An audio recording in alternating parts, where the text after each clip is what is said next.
Hello, good evening. Welcome to this edition of the program. Quite a bit to talk about and to chew on today. We are looking at the situation that occurred last week and over the weekend in the French capital, Paris, a very massive, major terrorist attack on the magazine. The magazine has continued to produce, and we are learning of amazing figures of the sale of the magazine. But it had to do with Islam, and it had to do with the cartooning of one of the important figures of Islam. We'll be discussing that tonight with Akbar Mohammed, who is a very seasoned Islamic scholar on this matter. We'll be talking tonight also about the Gambia, a small country in West Africa led by Yahya Jammeh. Last week or so, it was reported that there was a coup d'etat in Gambia. Apparently, the coup d'etat did not succeed. The people in Gambia were hoping to replicate events in Burkina Faso, but it didn't come to be. We couldn't have had a better person in the studio than one of the key opposition figures in the Gambia. He's joined us in the studio as well. So together we'll be looking at all of these matters and try and put them in perspective. We also have an interview that the Gambian president, Yahya Jammeh, granted to international online media. Incidentally, the interviewer was Ghanaian. You'll see the interview runs for 13 minutes. And Yahya Jammeh addresses some of these issues and also talks about terrorism and what he described as a maltreatment of African people or people of African descent in Europe and America. And he was saying that in response to his being called a dictator. So that's a full pack of an international relations conversation that we'll be having later tonight. After the break, we'll get on with the work.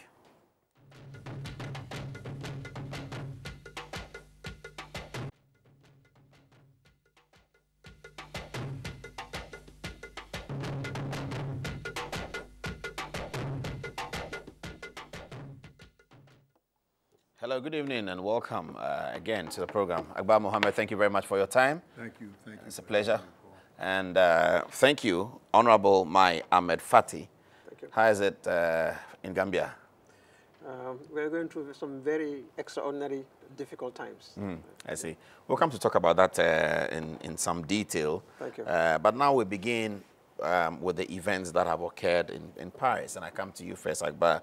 I was watching international media over the weekend, and there's a phenomenon about this particular attack that is not common to the others. There's a bit of dissimilarity in terms of the claim of the events of last week, Wednesday or Thursday at the magazine house. Now, here is a magazine that is satirist, that puts up a photograph of the Holy Prophet in a way that people think is ridiculing the Prophet. And so they are attacked in this manner.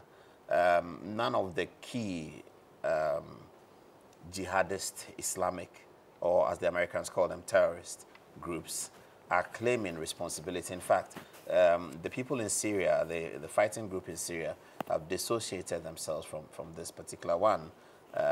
And so the world is a bit confused and are now beginning to think that perhaps some PR gimmicks are going on.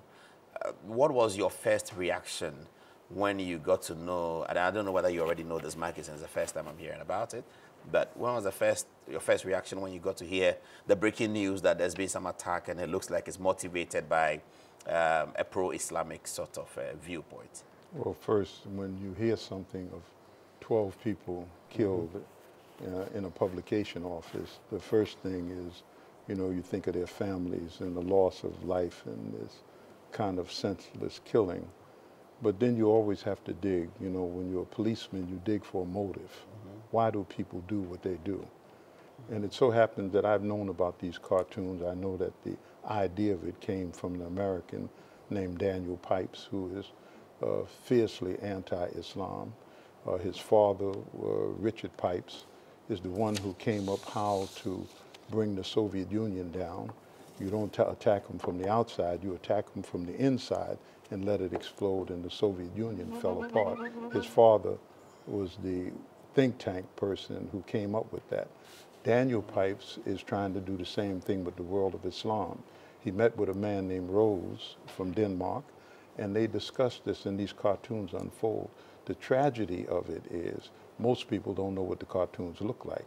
And when I saw them, I saw a couple of them before. They were cartoons, they're wrong. Why would you keep provoking the Muslim world the Muslim leadership cannot account for its membership. There's 1.6 billion Muslims in the world, and you can't corral each one of them and tell them what to do. But when you see a cartoon of Prophet Muhammad, he's not the Pope, he's a prophet. And when you see a cartoon with him naked and his testicles hanging down, or in a sexual move and his buttocks made to look like a woman's buttocks with somebody. That's how it looked like? Yeah, see how you said that? You don't know that because most of it was not given to the outside world. I'm in America, the media center of the world, and it was just yesterday that I saw him for the first time. That you saw what was on the magazine, that edition of the Charlie Hebdo. Yeah, a few editions. And when the world knows that there's a clash between the East and the West, there's a writer in America named Huntington. He wrote a book, The Clash of Civilizations. Yeah. And when you know that you have this going on, why would you keep poking at it? What are you trying to prove?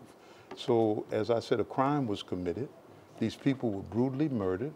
Our condolences to their family. But what was the root of it? And being that these look like renegades, nobody wants to claim them, and they're not claiming anything, it could be someone who just looked at that and they went off and they said, we have to do something about it, and this is the end result. But I want to say this, Paul, African life matters too. In America, we have a theme going on right now, Black Life Matters, because the killing of our young people in the streets of America by white policemen, and it's been going on for a while, but it's always covered up. African life matters. You look at what's happening with Boko Haram, and you look at the amount of deaths, you look at those schoolgirls, and you look at the amount of people, nearly 3 million people gathered in Paris. So you're criticizing the 3 million march on Sunday that was attended by heads of state as well? Yes, because some of the heads of state wouldn't go to Nigeria or tell Goodluck Jonathan that we must cease and desist with the murder of these African people. The world hasn't rallied to their cause. There's a question that comes right in our face, Minister Agba, when we go on a tangent like that, because the consternations about the disagreement over the actions of Mr. Coulibaly and co. began in Paris. Paris was a melting pot of it. It was a citadel of all of these concerns. And then they put up their own demonstration together, hoping to attract at least 1 million of their own indigenous people in Paris. And then global leaders thought that this is something good that we should also join. Has the African Union, ECOWAS, or anybody decided to do something like that in Lagos, Abuja, Baga, Kano, Accra, or Banjul, or anything? Okay. Nothing of the sort no initiative has come up. So you expect world leaders to do it for us? No. What happened in Paris was not done because world leaders decided. They were coasted. They were asked. They were invited, many of them. Many of them chose to come on their own. The 6 African presidents that went, I want to know how much attention. Any death is shameful and painful and hurtful. I want to make that point first. But here is a group of people who has continuously prodded the Muslim world. You know, even their end of the year magazine, nothing has happened yet. And with the, I don't understand. What do you mean by nothing? They said, in other the Charlie Hebdo magazine? That's right. Because they were bombed one time. Nobody was hurt. Yeah. And after they were bombed for one of these despicable cartoons, you would not see a cartoon like that of Jesus Christ. Nowhere in the world. No one would do it because 2.5 billion Christians would be so offended and say, how could you do something like that? You can have a disagreement with a religion, but they keep poking the Muslim world. I dare you, I dare you. Is that not because perhaps the image of Jesus is not settled among the Christians themselves? They don't agree on how Jesus looked like. They don't agree on an image for Jesus Christ. But no, The Christians don't agree. They're not united on this is the image of Jesus Christ. They don't agree on that. But there's a general picture. Modern charismatic Christians will tell you that that's a photograph of an Italian.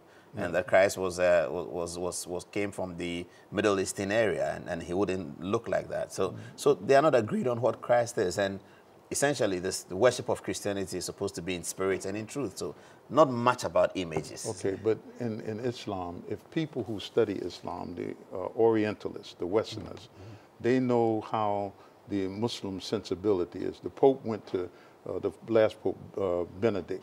He went to Germany. He spoke at a university. He attacked Islam, but then his apology was, I'm sorry if I offended the sensibility of Muslims, when he said Muhammad brought nothing. And so if you see that this ongoing struggle, whether it's over the air or in the paper, is going on, and when the Muslim world is in crisis, battling for its own soul, why would you keep poking into that? What are you trying to do, or what are you trying to stir up? The Daniel Pipes, the man I'm talking about, said that Barack. By the way, was he killed in that event? Pipes? Yes. No, Pipes. He wasn't there. No, he wasn't there. But he's the one that started it with the Danish paper. He started the whole thing. And he I'll come back to that, and I'm idea. sure that when you can send me your emails on goodevenghana@gmail.com. I'm sure that when the emails start coming like that, we will have a lot of food for thought. Honorable, are you Muslim, by the way? Because I know President Jammeh is, isn't he? Yes, I'm a Muslim. You're a Muslim as well? Yeah, President Jammeh is... Do you have considered initial comments about this before we engage you on Gambia? Do you have initial comments about all of this happening? Well, I equally regret the lives lost in the Paris situation. It is quite unfortunate. But I think this is a great opportunity for the international community itself, world leaders, to be able to take a very good look at what freedom of expression is all about, what free speech is all about. It is also important for us to be able to appreciate the sensibilities of others. Religion is a very sensitive issue. And I know quite well that United Kingdom, France, and other countries have curtailed the rights of their very citizens in terms of freedom of expression. The United States came out with so-called Patriotic Act. And within this act, they did everything humanly possible to make sure that certain things are not disclosed to the world. And these are merely political. Now, when we come down to freedom of expression, we also have to be very, very careful. We also have to be sensitive to the sensibilities of other people, particularly over a billion population. You know, everybody cannot act alike. And so therefore, these cartoons, as much as I endorse the right to express themselves, I think have in some ways bordered on recklessness and irresponsibility. I would say that it does not make much sense for you to continue to be extremely provocative in the name of so-called free speech. You know, after all, there is no picture of Prophet Muhammad. There is nowhere in the world where you will come across the picture, the image of Prophet Muhammad. It is not stated. Even in movies that would show about Islam, Prophet Muhammad's face is never shown. You would see a camel or some animal that he was riding on, and you will see no shadow, because Muslims do not want to create a controversy over how he looks. There are hadiths, a hadith that describes, you know, his physical characteristics, his physiognomy, but there is no physical picture image of him. You know, so throughout the Muslim world, there is no controversy over how he looks, except besides what is written, described. There are no even photo images of him, not even an artist's impression of him anywhere so far. So you could depict the Prophet. You could, you know, cause some fun. You could say things. You could disagree with Islam, you know, and I would endorse that. But when you go, you become extraordinarily obscene to the point of, even in the West, there are laws against pornography and so forth. I mean, you cannot depict a holy prophet in a pornographic manner. I mean, it is totally disrespectful. I regret the lives that were lost, but I think in this case, they ought to think again. You know, go ahead publishing, you know, doing their fresh activities, but they should also take into consideration the sensibilities of others. They should be a bit more considerate, you know. And this is no justification for what happened in Paris. I think it is awful. I condemn it in the most vociferous form. I do not think a religion that calls itself. Do you think it was a terrorist attack? Or was it just murder? I wouldn't say what it is at this stage. I know that people have been killed. I'm following the media. I don't know all the details. I'm not in the business of characterizing it, but I know that a religion that calls itself, that named Christian itself after the word peace, the peace. Islam means the peace. And its most sacred greeting is salam alaik, means peace be upon you. Is not a religion that will endorse violence, any form of violence for that matter. Islam is a very peaceful religion. It is grounded on the most sacred of values. And I'm sure there is no place for this in the Quran, and there can be no justification for taking of lives. In fact, the Quran says if you take out one life, you have the example is like killing entire humanity. You know, if you kill one, you have killed the whole humanity. So there goes to say Islam cannot endorse these sort of heinous criminal acts at all. And all Muslims are enraged about these things, you know. But then at the same time, I condemn You know, the way that they go around in vilification of people's values. And it's not to say it's only Islam. They even do it to Christians. But they seem to specialize themselves on the issue of Muslims. And I don't think it's fair at all. So let's get back to you on the issues in the Gambia. And Yes. your party is the Gambia Moral Congress. That's interesting, moral, as if you're trying to build some immorality. But let's get a report from you. Last week we heard on the news that there had been something like a coup d'etat, an attempt to overthrow Yahya Jammeh. Is that what occurred in the Gambia? Oh, yes. It was a coup attempt. Who did that? Reportedly, the names are clear. They've come out. These are old soldiers of Gambian descent, people who served in the Gambian National Army, and Gambians who served in other armed forces outside, like in the United States. They got frustrated and they came back to the country. They organized and then, you know, attacked the State House. They With guns? Oh, yes, with very heavy weapons. Like artillery and armored vehicles? Yes, not armored vehicles, though. Just But merely guns. conventional So light they attacked the weapons. State House to do what? To execute Yahya Jammeh? Yahya Jammeh was reportedly out of the country at the time. Okay. And they came in, they attacked the State House. It was around 2 a.m. in the morning. They hoped, they intended to take over the State House, you know, which is perhaps one of the most fortified installations in the whole country. If they would have succeeded, they thought that, you know, it would be the opening of taking over the whole country, you know. So have they been arrested? One person was killed. One of the dissidents? Actually, two of them were killed. Two of the attackers were killed. One was severely injured, but he's in good health. What I mean is he's still alive and helping the police with investigations. Some of them ran away. At least we are able to identify 4 of them who were able to escape. You know, they're out of the country. They escaped out of the country through the airport? Well, I don't know how they left the country, but we know that they are all out of the country and 2 of them are in the United States because we know that Already? Already. Since last week? Oh, yes. They've entered the United States? Yeah. And you are in touch with them? Oh, I don't know any of them.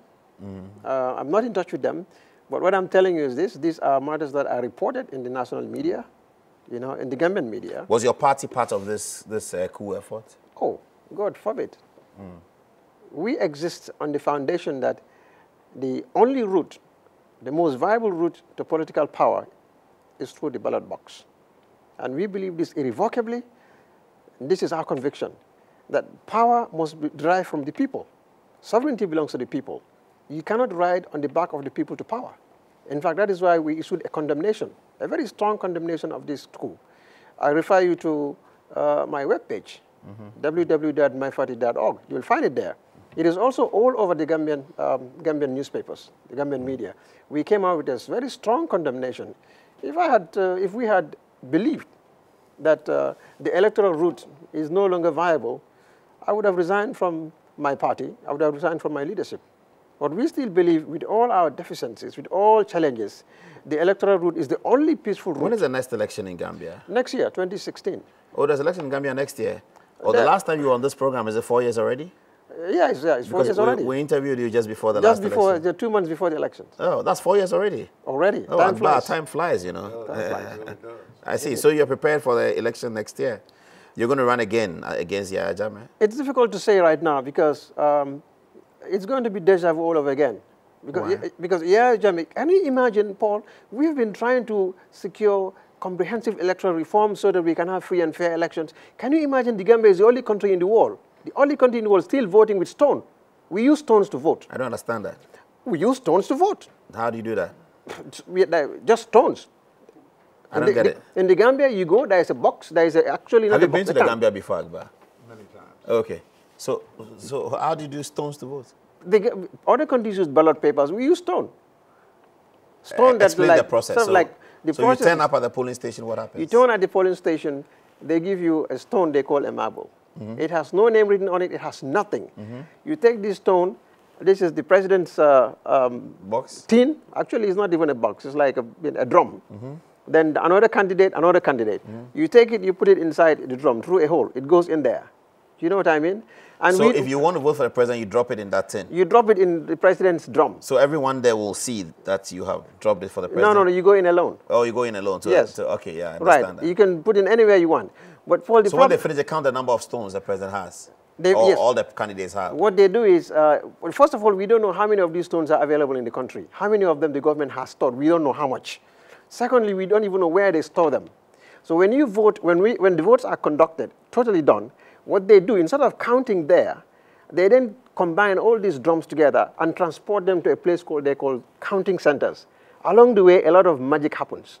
Because when you take a stone, you put them into containers, you pick one, you will know which is heavier than the other. Yes. So right from the polling booth, the president, people know he's losing or winning. It is easy to swap them. Just to take out one picture and put on the other, and take the picture on the other. You don't put anything on the stone? Nothing is on the stone, nothing. No proof at all to say this stone belongs to the opposition or to the government. But I studied political science. I've never heard this kind of voting before. Exactly. Where did it originate? This is the Gambia. This is Yahya Jammeh's greatest weapon, fraudulent elections. This is Yahya Jammeh's own idea of how elections should be conducted? And ECOWAS is aware of this? This is why last election, ECOWAS, the legitimized election, they withdrew their observer mission 2 days before elections because they said, we know the results of this election will be fraudulent. So ECOWAS withdrew its observer mission and refused to endorse the result of the election. This is the situation. Did they use this when Jawara was the president? Did they use the same? Jawara, I don't know what the voting system was in Jawara's time. I was in school and not much interested in the situation. But I can tell you, over the past 18 years, over 20 years of Yahya Jammeh's regime, of these 20 years, for the past 3-4 election cycles, it has been stones. And he has been adamant not to change it. And even the Elections Commission is refusing to even discuss the issue. So the color of the stones? It's like marble. It has the color of marble. And we don't know how many of them President Jammeh and his people and others are keeping this. We don't know. So nobody knows. The Gambia is still in the primitive stage. The only country in the world using stones. We are in the stone age of elections. How can that is a big joke, Paul. But is your economy working? The economy is in shambles. Is food working? People are hungry in the country. I'm going to show you an interview now, and we'll get back onto the terrorist issues, but I'm going to show you an interview now where Yahya Jammeh is expressing and advancing arguments about how great he supported this country and how well he's creating a rice industry in the country. And then he talks about terrorism and how black people are being treated. It's for just 30 minutes. 30 minutes. Let's see Jammeh for the next 30 minutes. We'll come back into the studio and continue with the discussion. Here is Yahya Jammeh. Gambia may be one of Africa's smallest countries, but it more than punches above its weight on the international stage. How are you? As you say, not just because of its president's views on homosexuality or on relations with the West, but because of his ambitious plan called Vision 2016, which aims to make the Gambia self-sufficient in rice by the end of 2015. I'm Henry Bonsu, and this is Face to Face. Mr. President, thank you very much indeed for welcoming us to your country. Now, you're known for moving around in your pristine whites, but today they look very, very brown, indeed full of mud. Can you explain why that is? First